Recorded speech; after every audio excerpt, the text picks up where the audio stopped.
Par exemple, on s'est posé lors d'un séminaire qu'on a fait en septembre, qui était animé par Baptiste, qui est un des associés du cabinet. On a réfléchi à l'utilisation que l'entreprise et les collaborateurs faisaient de la boîte mail.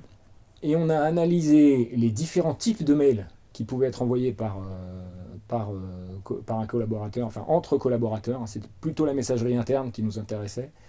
Au regard de différents types de communication qui avaient pu être étudiés par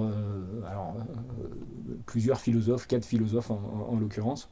Et on a comme ça compris que le mail était particulièrement adapté à certains types de communication.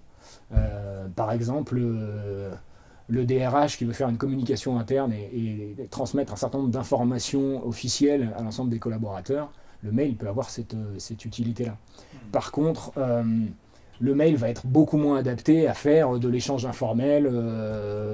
Voilà, en fonction du type de communication qu'on veut avoir entre collègues, le mail va être plus ou moins adapté.